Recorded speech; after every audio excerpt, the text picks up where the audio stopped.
And now Chapter 4. Vidura approaches Maitreya.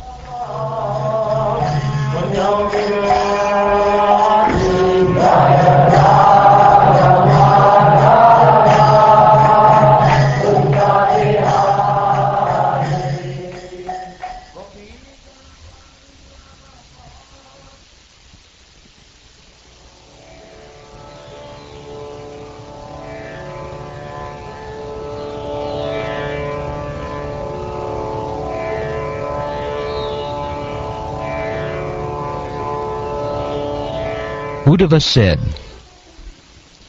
"Thereafter, all of them, the descendants of Vrishni and Bhoja, being permitted by the Brahmins, partook of the remnants of prasad, and also drank liquor made of rice.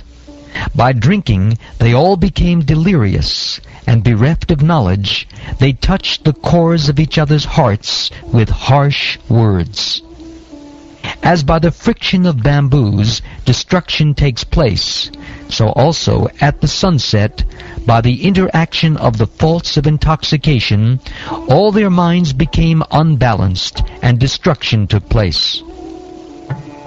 The personality of Godhead, Lord Sri Krishna, after foreseeing the end of his family by his internal potency, went to the bank of the river Sarasvati, sipped water, and sat down underneath a tree.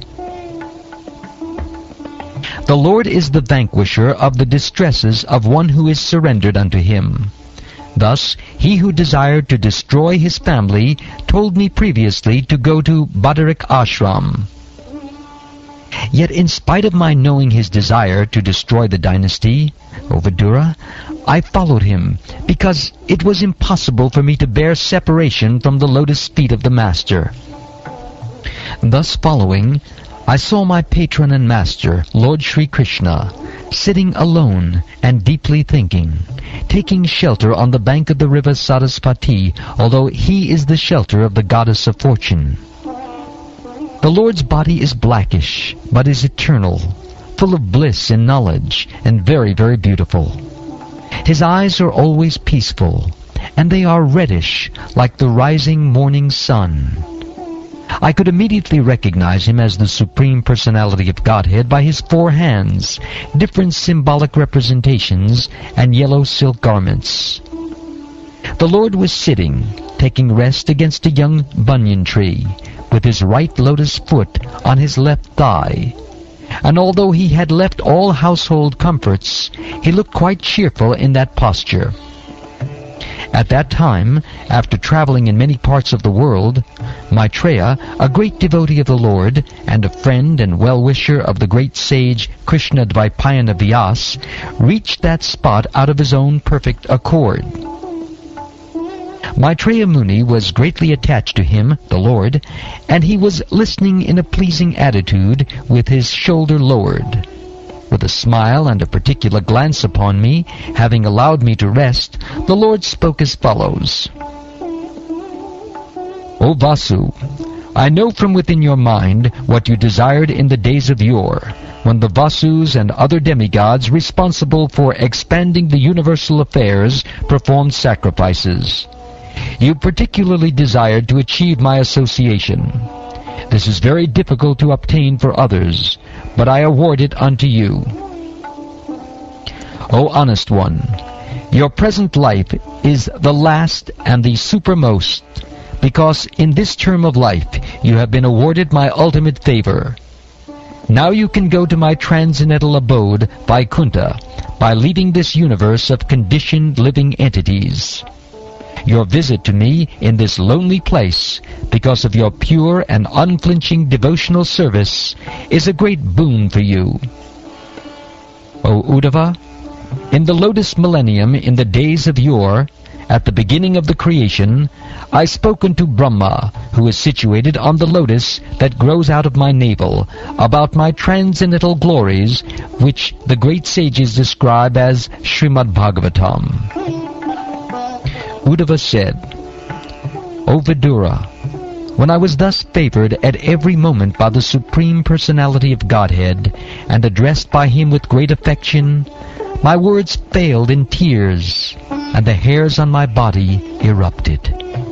After smearing my tears, I, with folded hands, spoke like this. O my Lord, devotees who engage in the transcendental loving service of your lotus feet have no difficulty in achieving anything within the realm of the four principles of religiosity, economic development, sense gratification, and liberation.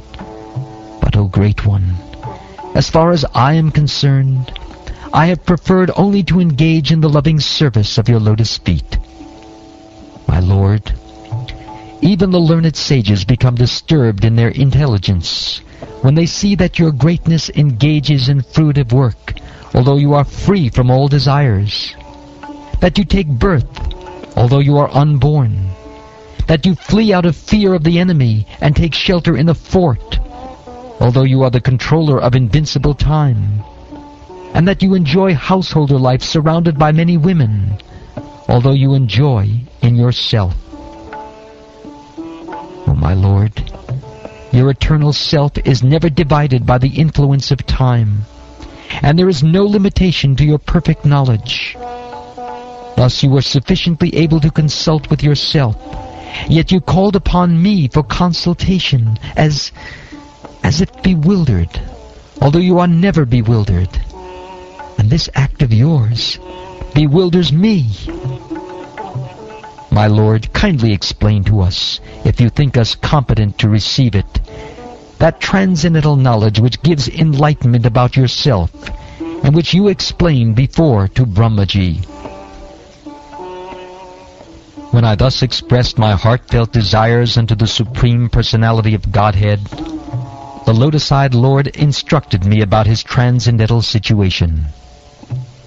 I have studied the path of understanding self-knowledge from my spiritual master, the Personality of Godhead, and thus, after circumambulating him, I have come to this place, very much aggrieved due to separation. My dear Vidura, now I am mad for want of the pleasure of seeing him, and just to mitigate this, I am now proceeding to Badarik Ashram in the Himalayas for association, as I have been instructed by him.